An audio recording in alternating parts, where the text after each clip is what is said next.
আসসালামু আলাইকুম। Financial market ইউনিভার্সিটির ধারাবাহিক বাংলা টিউটোরিয়াল পর্ব 70 এবং টেকনিক্যাল অ্যানালাইসিস পরিচিতি 12তে আপনাদের স্বাগতম। আজকে আমি আলোচনা করব মুভিং অ্যাভারেজ দিয়ে আপনারা কিভাবে ট্রেন্ড এবং ডায়নামিক সাপোর্ট ও রেসিস্ট্যান্স নির্ণয় করবেন এবং কিভাবে মুভিং অ্যাভারেজ দিয়ে ট্রেড করবেন। এই বিষয়টি নিয়ে আমি বিস্তারিত আলোচনা করব। একটি বিষয় মনে রাখবেন, মুভিং অ্যাভারেজ দিয়ে আপনারা স্টক মার্কেট, ফরেক্স, ক্রিপ্টো এবং সিনথেটিক ইন্ডিসেস সহ সকল ধরনের ফাইন্যান্সিয়াল মার্কেটে টেকনিক্যাল অ্যানালাইসিস করতে পারবেন। আলোচনার সুবিধার্থে আমরা মেটা ট্রেডার ইউজ করেছি। আপনি যে মার্কেট বা প্ল্যাটফর্মে ট্রেড করেন, আপনার সুবিধা মতো আপনি সে মার্কেট বা প্ল্যাটফর্মে এর প্র্যাকটিস করবেন। তো সর্বপ্রথম আসেন যে আপনারা কিভাবে এই মুভিং অ্যাভারেজ দিয়ে একটি ট্রেন্ড আইডেন্টিফাই করবেন যে মার্কেট এখন আপ ট্রেন্ডে নাকি ডাউন ট্রেন্ডে আছে। মনে রাখবেন, আমরা যে মুভিং অ্যাভারেজগুলো সব থেকে বেশি ব্যবহার করে থাকি বা ওয়ার্ল্ডের যে মুভিং অ্যাভারেজগুলো সব থেকে বেশি ব্যবহৃত হয় তার মধ্যে অন্যতম হচ্ছে 30, 50, 100 এবং 200। আমি আবারও বলতেছি 30, 50, 100 এবং 200।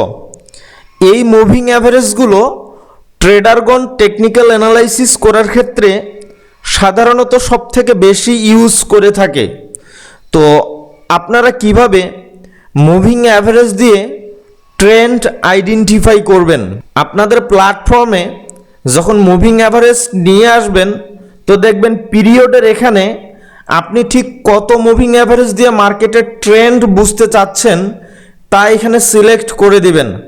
সে ধরেন আমি 30 ইউজ করতেছি, তো মনে রাখবেন 30টা হচ্ছে শর্ট টাইম। 50 বা 100 মুভিং অ্যাভারেজ একটা মিডিয়াম টাইম পিরিয়ডের ট্রেন্ড আইডেন্টিফাইয়ের জন্য ইউজ হয় এবং 200 একটা লং টাইম ট্রেন্ড আইডেন্টিফাই বা একটা লং ট্রেন্ড আইডেন্টিফাইয়ের জন্য ইউজ হয়। তাহলে 30 মুভিং অ্যাভারেজ আমরা কেন ব্যবহার করব?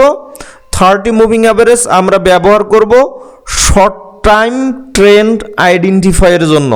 অর্থাৎ আমরা যারা চাচ্ছি যে দিনের ট্রেডগুলো দিনেই ক্লোজ করে দেই বা এক সপ্তাহের ট্রেডগুলো এক সপ্তাহের মধ্যেই ক্লোজ করে দেই, অর্থাৎ আমরা যারা একটা শর্ট টাইমের জন্য একটা ট্রেন্ড আইডেন্টিফাই করতে চাচ্ছি তাদের জন্য এই 30 মুভিং অ্যাভারেজ অত্যন্ত গুরুত্বপূর্ণ।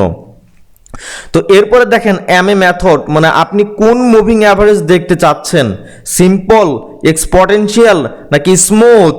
তো আপনারা এখানে আপনাদের মেটা ট্রেডারে বা আপনাদের প্ল্যাটফর্মে যে টাইপ মুভিং অ্যাভারেজ ইউজ করতে চান আপনি সেইটাই ইউজ করতে পারবেন।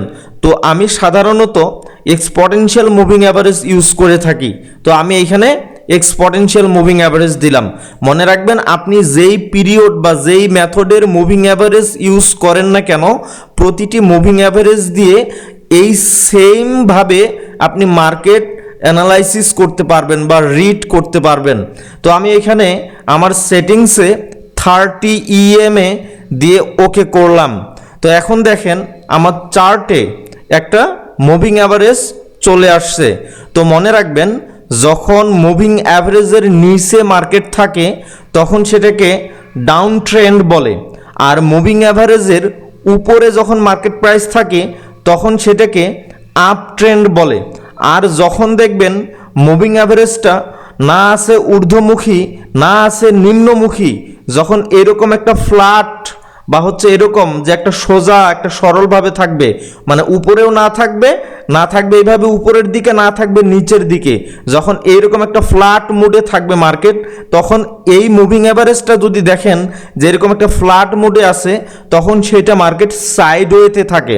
অর্থাৎ যখন দেখবেন যে মার্কেট প্রাইস বা ক্যান্ডেলগুলো এই মুভিং অ্যাভারেজকে বারবার উঠানামা করতেছে তখন আমরা খুব সহজেই বুঝতে পারবো যে হ্যাঁ, এইটা এখন একটা সাইডওয়ে বা রেঞ্জ মার্কেট। তো এইখানে মনে রাখবেন, সাইডওয়ে মার্কেটে এই মুভিং অ্যাভারেজ খুব একটা বেশি কাজ করে না। এই জন্য আমি সাধারণত সবাইকেই বলে থাকি যে মুভিং অ্যাভারেজ আপনারা সাইডওয়ে বা রেঞ্জ মার্কেটে ইউজ করবেন না। তো আশা করি বুঝতে পারছেন যে এই মুভিং অ্যাভারেজ দিয়ে কিভাবে আপনারা একটা ট্রেন্ড আইডেন্টিফাই করবেন, কারণ আমাদের ট্রেড করতে হইলে ট্রেন্ড আইডেন্টিফাই করাটা অত্যন্ত জরুরি। তো এই জায়গায় দেখেন আমাদের যখন এই 30-র নিচে মার্কেট প্রাইস ক্রস করে নিচে আসলো, তখন আমরা এইটাই বুঝতে পারি এই শর্ট টাইমের মুভিং অ্যাভারেজ বা আমরা যে মুভিং অ্যাভারেজটা ইউজ করি না কেন, যখন দেখব যে মুভিং অ্যাভারেজের উপর থেকে মার্কেট ক্রস করে মুভিং অ্যাভারেজের নিচে আসছে, তখন আমরা এইটাই নির্ণয় করি যে একটি আপ ট্রেন্ড ডাউন ট্রেন্ডে রিভার্স করছে। আবার যখন দেখি একটি মুভিং অ্যাভারেজকে এইভাবে মার্কেট প্রাইস ক্রস করে উপরের দিকে চলে যায়, তখন আমরা এটাই চিহ্নিত করি যে মার্কেট ডাউন ট্রেন্ড থেকে আপ ট্রেন্ডে রিভার্স করছে। তো আশা করি বুঝতে পারছেন মুভিং অ্যাভারেজ দিয়ে কিভাবে ট্রেন্ড চেঞ্জ হয় এইটা আপনারা এখন আইডেন্টিফাই করতে পারবেন। এই জায়গায় লক্ষ্য করেন মুভিং অ্যাভারেজটাকে বারবার মার্কেট প্রাইস একবার উপরে যাচ্ছে আরেকবার নিচে আসতেছে। তো আমি বলছিলাম যখন মার্কেট প্রাইস একটা মুভিং অ্যাভারেজকে বারবার ক্রস করে উঠানামা করে তখন মার্কেট সাইডওয়েতে থাকে, তখন আমরা এই মার্কেটটাকে রেঞ্জ মার্কেট বা সাইডওয়ে মার্কেট হিসেবে আইডেন্টিফাই করতে পারি। এরপরে আসেন যে আমরা কিভাবে এই আপ ট্রেন্ড বা ডাউন ট্রেন্ডে বা একটি মার্কেটে আমরা কিভাবে এই মুভিং অ্যাভারেজ দিয়ে মার্কেটের ডায়নামিক সাপোর্ট এবং রেসিস্ট্যান্স লেভেলগুলো খুঁজে বের করব এবং কোন জায়গায় এন্ট্রি নেব, কিভাবে ট্রেড করব। তো এই জায়গায় একটু ভালোভাবে লক্ষ্য করেন যে মার্কেট এখানে যখন মুভিং অ্যাভারেজের উপরে ছিল, তার মানে এইটা হচ্ছে আমার আপ ট্রেন্ড। আর যখন মার্কেট আপ ট্রেন্ডে থাকে তখন মুভিং অ্যাভারেজ মার্কেট প্রাইসের নিচে থাকে, এই বিষয়টা মনে রাখবেন। তো মনে রাখবেন এই যে বর্তমান রানিং যে মুভিং অ্যাভারেজের যে পয়েন্টটা আছে, এই পয়েন্টটাই হচ্ছে এই রানিং মার্কেটের বর্তমান একটা ডায়নামিক সাপোর্ট লেভেল।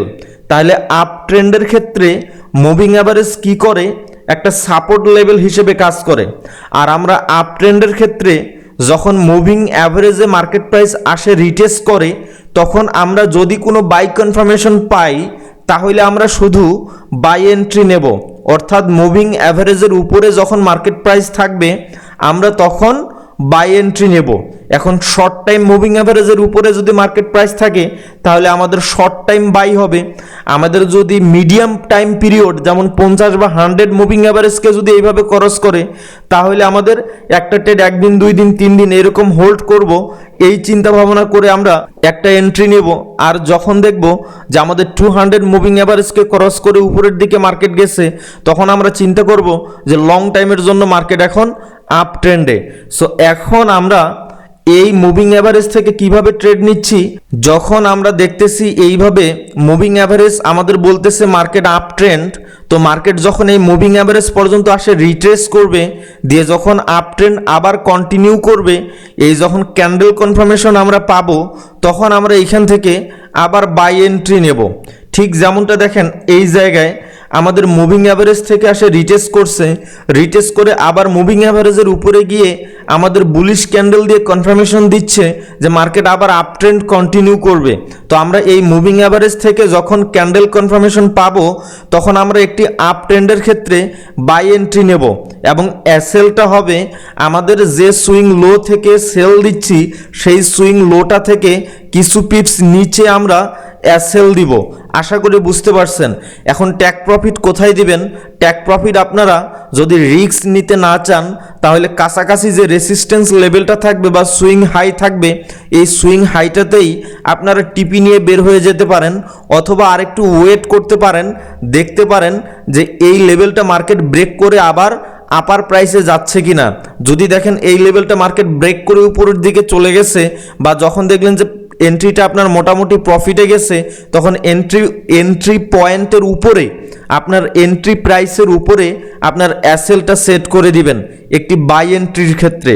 তো দেখেন আমরা যদি এই জায়গাতেও লক্ষ্য করি, যখন মার্কেট ট্রেন্ড চেঞ্জ করলো, ট্রেন্ড চেঞ্জ করার পর এইখানে যখন আসে আবার রিটেস্ট করলো, তো আমরা এই রিটেস্ট পয়েন্টটা থেকে যদি বাই নেই, তারপরেও দেখেন আমরা মোটামুটি এখান থেকে একটা প্রফিট নিতে পারতেছি। তাহলে আমি আশা করি আপনারা বুঝতে পারছেন যে এই মুভিং অ্যাভারেজ দিয়ে আপনারা কিভাবে একটা আপ ট্রেন্ডের ডাইনামিক সাপোর্ট লেভেলগুলো আইডেন্টিফাই করবেন এবং কিভাবে বাই এন্ট্রিগুলো নেবেন। মোট কথা, আপ ট্রেন্ডে আমাদের এন্ট্রি লেভেল হবে এই মুভিং অ্যাভারেজ। এখন আপনি যেই পিরিয়ডের মুভিং অ্যাভারেজ ইউজ করেন না কেন, আপনি 30 ইউজ করেন, 50, 100, 200, যেটাই ইউজ করেন না কেন, আপনার এন্ট্রি লেভেল হবে এই মুভিং অ্যাভারেজটি। তবে মনে রাখবেন, এই 30 ইএমএ সকল টাইম ফ্রেমের জন্য একটা স্ট্যান্ডার্ড ইএমএ।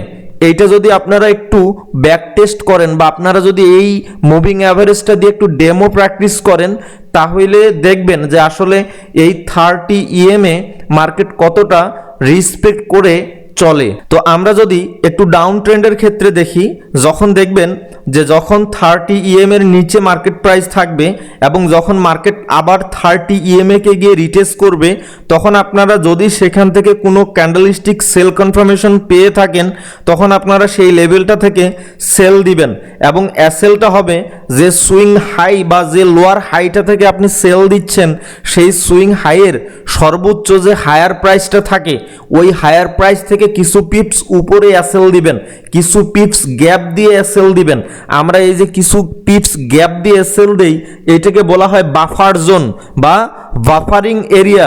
যে কোনো মুহূর্তে এই হায়ার প্রাইসটা থেকেও কিছু পিপস আরও স্পাইক মারতে পারে।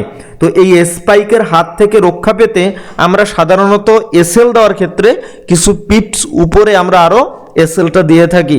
আর টিপিটা কোথায় দিবেন, তার কাছাকাছি যে সাপোর্ট লেভেলটি থাকবে, রানিং ট্রেন্ডের সাপোর্ট লেভেল বা প্রিভিয়াস ট্রেন্ডের সাপোর্ট লেভেলের কাছাকাছি আপনারা টিপি ইউজ করতে পারেন। অথবা আপনি যদি লং টাইমের জন্য এন্ট্রিটা ধরে থাকতে চান বা হোল্ড করতে চান, তাহলে যতক্ষণ না পর্যন্ত এই ইএমএটাকে মার্কেট প্রাইস ক্রস করে উপরের দিকে যাচ্ছে, অর্থাৎ মুভিং অ্যাভারেজ এই ডিরেকশন দিচ্ছে যে না এখনও ট্রেন্ড চেঞ্জ হয় নাই, ততক্ষণ পর্যন্ত আপনারা ট্রেডটা ক্যারি করতে পারেন। তাহলে আপনারা ট্রেড করবেন কিভাবে? একটি ডাউন ট্রেন্ডে আপনি যখন দেখবেন যে মার্কেট এই 30 ইএমএ পর্যন্ত গিয়ে রিটেস্ট করছে, রিটেস্ট করার পর ক্যান্ডেলস্টিক কনফার্মেশন দিচ্ছে, বেয়ারিশ ক্যান্ডেল কনফার্মেশন দিচ্ছে, তখন আপনারা সেল এন্ট্রি নেবেন। সেল এন্ট্রি নিয়ে এসএলটা দিবেন এই সুইং হাই থেকে, যে সুইং হাইটাতে আপনারা সেল এন্ট্রি নিচ্ছেন, সেই সুইং হাই থেকে আপার প্রাইসে আপনারা সেল এন্ট্রি দেবেন। আশা করি বুঝতে পারছেন। অর্থাৎ এইখানে মনে রাখবেন, আমাদের একটি আপ ট্রেন্ডে মুভিং অ্যাভারেজ যে প্রাইসটাতে থাকবে, সেই প্রাইসটি হচ্ছে মার্কেটের ওই মুহূর্তের একটি ডাইনামিক সাপোর্ট লেভেল। যেমন এইখানে এই মুহূর্তে আমাদের মুভিং অ্যাভারেজ যে প্রাইসটাতে আছে, এই প্রাইসটা হচ্ছে এই মার্কেটের একটি ডাইনামিক সাপোর্ট লেভেল। আর একটি ডাউন ট্রেন্ডের ক্ষেত্রে মুভিং অ্যাভারেজটা যে প্রাইসে থাকবে, সে প্রাইসটি হবে একটি ডাউন ট্রেন্ডের ডায়নামিক রেসিস্ট্যান্স লেভেল। আশা করি বুঝতে পারছেন।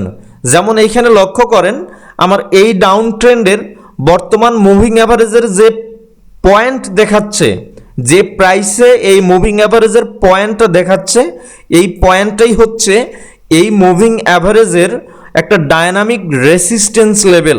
তো আশা করি বুঝতে পারছেন যে এই মুভিং অ্যাভারেজ দিয়ে আপনারা কিভাবে ডায়নামিক সাপোর্ট এবং রেসিস্ট্যান্স জোন বের করবেন এবং কিভাবে এই মুভিং অ্যাভারেজ দিয়ে আপনারা একটি আপ ট্রেন্ড এবং ডাউন ট্রেন্ডে ট্রেড করবেন। আরেকটা বিষয় মনে রাখবেন, এই মুভিং অ্যাভারেজ দিয়ে কখনো সাইডওয়ে মার্কেটে ট্রেড করতে যাবেন না। এরপরেও যদি না বুঝে থাকেন, তাহলে অবশ্যই কমেন্টস করবেন, অথবা আমাদের সাথে সরাসরি যোগাযোগ করতে চাইলে স্ক্রিনে দেওয়া কিংবা এই ভিডিও টিউটোরিয়ালটির ডেসক্রিপশনে দেওয়া ইমেল অ্যাড্রেস অথবা ফেসবুক পেজ কিংবা টেলিগ্রাম চ্যানেলে যুক্ত হয়ে আমাদের সাথে সরাসরি যোগাযোগ করতে পারেন। আর আপনারা যদি আমাদের কাছ থেকে অ্যাডভান্স কোর্স কিংবা পেইড কোনো সার্ভিস পেতে চান, তাহলে অবশ্যই আমাদের সাথে যোগাযোগ করবেন। আর আমাদের টিউটোরিয়ালগুলো যদি আপনাদের ভালো লেগে থাকে, তাহলে অবশ্যই লাইক, কমেন্ট এবং শেয়ার করবেন। তো আজকের টিউটোরিয়ালটি আমি আর দীর্ঘায়িত করতেছি না।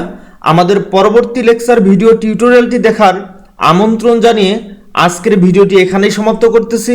আপনারা সবাই ভালো থাকবেন, সুস্থ থাকবেন। আল্লাহ হাফেজ।